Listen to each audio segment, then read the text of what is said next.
Baiklah, pada kesempatan di bulan Ramadan ini, kita akan membahas, kita akan mengupas bersama Bapak Kiai Profesor J.M. Muslimin, MA PhD, tentang Malam Lailatul Qadar, keutamaannya dan tanda-tandanya. Untuk mengetahui lebih jauh mengenai Malam Lailatul Qadar, kita akan berdiskusi dengan Pak Kiai. Pak Kiai, ini kan kita sekarang sudah berada di dalam 10 akhir bulan Ramadan. Baik. Di dalam 10 akhir bulan Ramadan itu ada namanya Malam Lailatul Qadar. Baik. Apa sih artinya dari Lailatul Qadar itu sendiri itu, Pak Kiai? Iya. Jadi sebenarnya Lailatul Qadar itu, Lailah itu artinya malam. Qadar itu bisa berarti keutamaan, ya. Qadar bisa berarti qada dan qadar yang maknanya adalah keputusan. Baik. Jadi kalau kita gabung itu berarti malam di mana diputuskan siapa yang mendapatkan kehormatan dan keutamaan. Nah, itu sebenarnya malam Lailatul Qadar. Nah, Allah Subhanahu wa taala berfirman dalam salah satu surah yang Bismillahirrahmanirrahim, Inna anzalnahu fi Lailatul Qadar wa ma adraka ma Lailatul Qadar. Lailatul Qadri khairum min alfi syahr tanazzalul malaikatu warruhu fiha biidni rabbihim min kulli amr. Salamun hiya hatta matla'il fajr. Nah, utamanya tafsiran dan pemahaman ayat ini terkait dengan bahwa poin yang terpenting malam di antara malam Ramadan itu ada yang disebut dengan malam kehormatan. Orang ditakdirkan untuk mendapatkan kehormatan yang malam itu bobot dan kualitasnya khairum min alfi syahr, lebih baik dari 1000 bulan. 1000 bulan, oke. Nah, Baik, ya. jadi ini bonus besar-besaran ya. Jadi biasanya kalau orang-orang dalam tanda petik berburu malam Lailatul Qadar, ini kebetulan di kantornya sudah menjelang Idul Fitri mendapatkan THR ya. Maka makin bersemangat mereka untuk memburu Lailatul Qadar di berbagai macam masjid dengan melakukan qiyamul lail ya, dan seterusnya. Itu sekarang sudah mulai banyak kegiatan-kegiatan yang seperti itu ya. Dan dulu ketika kita belum berada di kota besar, maka di kampung-kampung itu lebih cenderung untuk dijadikan satu malam yang sepi sebenarnya. Hikmat gitu. Yang hikmat ya. Tapi kalau di kota-kota besar kelihatannya disertai dengan itikaf di tempat-tempat masjid dengan sedemikian rupa keramaian ya, keramaian dalam arti yang datang cukup banyak ya.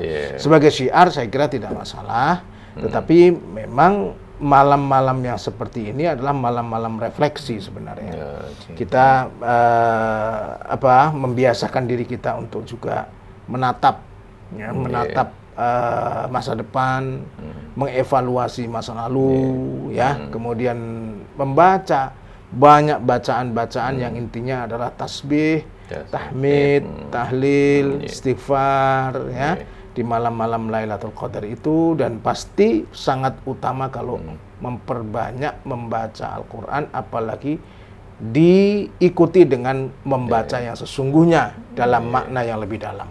Pasti itu ada kemuliaan di dalamnya, begitu. Baik Pak Kiai, mengapa sekarang ini di masyarakat pencarian malam Lailatul Qadar itu sering lebih berfokus kepada malam tertentu, pada ciri-ciri fisik tertentu, gitu, daripada mencari kesiapan batin? Ya. Untuk apa? Untuk kita bisa mempelajari tentang wahyu-wahyu Allah gitu ya, diturunkan di dalam firman-Nya dalam surat Al-Qur'an ini. Ya, hanya mencari mungkin tanggal ganjil, tanggal 21, 23. Kok tanggalnya dicari? Bukan rahmat Allahnya, wahyu Allah yang dipelajari untuk itu. Kenapa itu, Pak? Ya, masyarakat? memang ada sebagian hadis yang memberikan informasi kapan turunnya Lailatul Qadar. Nah, kemudian dikaitkan dengan soal ganjil dan genap tadi. Jadi Allah Subhanahu wa taala memang menyukai hal-hal yang ganjil. Nah, oleh karena itu berdasarkan pada uraian itu termasuk tentang Lailatul Qadar, maka beberapa tips atau ciri atau kiat untuk mendapatkannya dikaitkannya juga dengan malam-malam ganjil, khususnya pada malam-malam terakhir atau 10 malam terakhir dalam bulan Ramadan. Nah, itulah akhirnya kemudian ya umat sedemikian rupa mencari dalam tanda petik Lailatul Qadar itu dan lebih menyukai pada malam-malam ganjil berdasarkan pemahaman yang sedemikian rupa begitu. Terus keutamaan dari Lailatul Qadar itu sering juga kita pahami sebagai undangan kedekatan dengan Tuhannya atau dengan Allah dalam hal ini kan. Atau juga sebagai momen eksklusif ya, yang hanya ingin kita dapatkan gitu. Bagaimana kita bisa menafsirkan ini semua gitu? Iya. Jadi sebenarnya dalam setiap ajaran pasti ada tempat tertentu yang dikatakan sebagai lebih afdal daripada tempat yang lain. Ada hari tertentu, waktu tertentu yang dikatakan lebih afdal dari waktu dan hari-hari yang lain, ya. Bahkan ada bacaan-bacaan tertentu yang dikatakan lebih baik, lebih afdal dari bacaan-bacaan yang lain. Nah, sama juga dengan malam Lailatul Qadar pada dasarnya. Kenapa sedemikian rupa? Karena di dalamnya ada maksud tentang at-targhib fi mahasinil akhlak. Jadi memotivasi orang untuk berbuat kebaikan, berakhlak yang baik, berperilaku yang baik, sekaligus juga memperbanyak aspek-aspek yang bersifat ubudiyah dalam rangka berkomunikasi, bermunajat, dan dalam rangka berinteraksi secara vertikal kepada Allah Subhanahu wa taala. Tetapi jangan salah, sebenarnya dalam kaitannya dengan sebab-sebab orang menerima malam Lailatul Qadar itu tidak semata-mata karena yang bersangkutan bermunajat secara individual. Tapi juga mereka-mereka yang bekerja di lapangan sedang berbagi kepedulian kepada sesama. Itu juga tidak mustahil mereka juga mendapatkan Lailatul Qadar itu. Itu kira-kira. Lalu jika Lailatul Qadar itu adalah malam penentuan atau malam pengukuran atau qadar gitu ya. Mengapa ia jarang kita pahami itu sebagai momen evaluasi arah hidup secara radikal lah gitu. Dari tidak baik menjadi baik gitu. Dari kurang baik menjadi lebih baik kira-kira itu. Gimana, Pak? Ya. Jadi pada dasarnya momen itu bisa saja digunakan untuk hal-hal yang sifatnya positif, ya, apapun sebenarnya. Tapi memang orang menggunakannya untuk hal yang lebih bersifat ta'abudi. Ya. Ta'abudi itu bagian dari ibadah yang urusannya kepada Allah Subhanahu wa taala.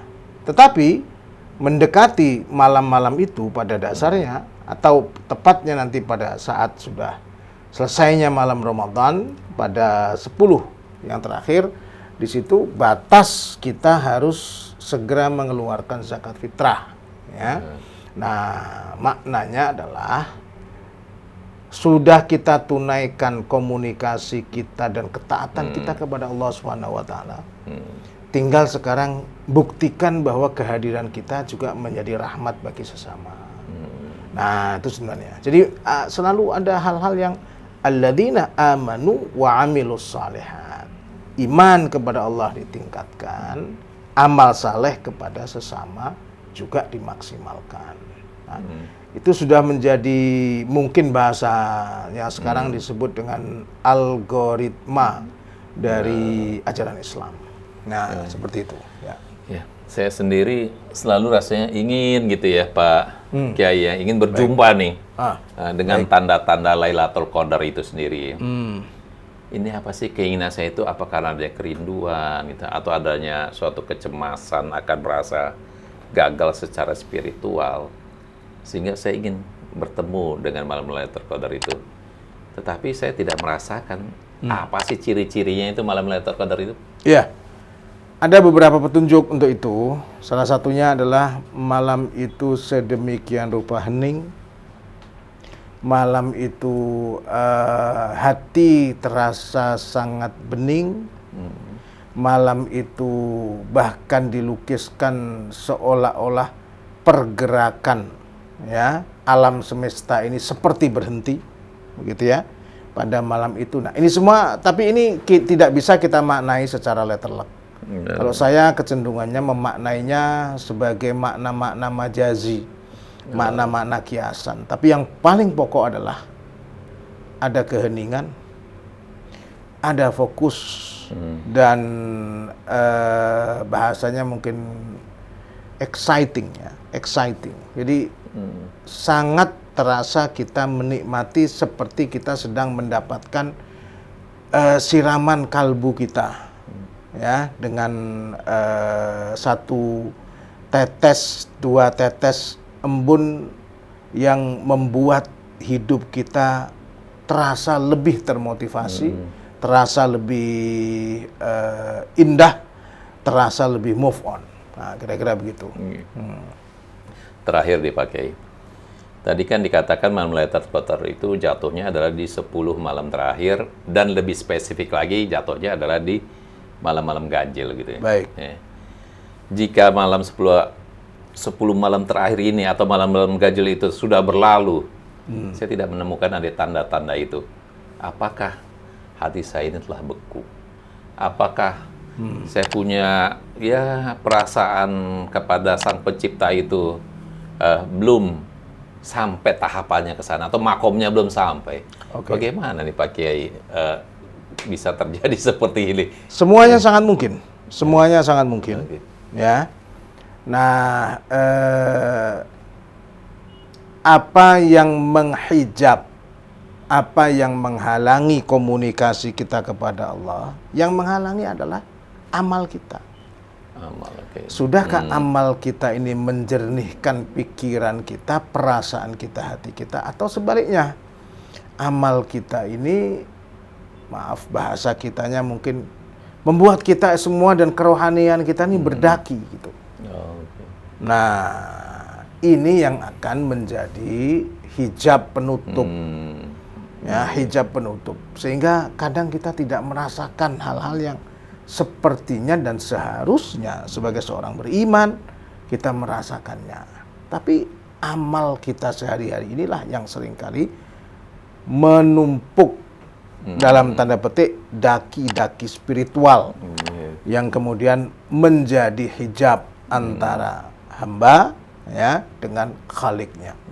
Nah, itu berarti inspirasinya kurang bisa datang atau kurang bisa didapatkan. Kemudian keheningan dan kejernihan ya itu juga tidak begitu rupa dinikmati sebagai sebuah keheningan dan kejernihan. Nah, itu sesungguhnya harus bercermin dan mengevaluasi apakah memang amal yang bersangkutan itu yang menyebabkan ketiadaan berbagai macam hal yang seharusnya ada tersebut. Begitu. Padahal ciri-cirinya udah ada gitu ya. Baik. Ya, baik. Baik kalau gitu Pak Kiai. Terima kasih Pak Kiai atas pencerahannya. Demikianlah Bapak dan Ibu sekalian, diskusi kita pada kesempatan sore hari ini bersama Pak Kiai Haji Profesor J.M. Muslimin MA PhD seputar topik Ramadan. Kiranya apa yang sudah kita bahas, apa yang sudah kita diskusikan dapat kita petik sebagai pencerahan di dalam kita menjalankan ibadah puasa di bulan Ramadan ini. Sebelum kami akhiri podcast 9 ini, kami senantiasa mengingatkan, tegakkan hukum dan berikan keadilan. Terima kasih atas perhatiannya. Wassalamualaikum warahmatullahi wabarakatuh. Waalaikumsalam warahmatullahi wabarakatuh.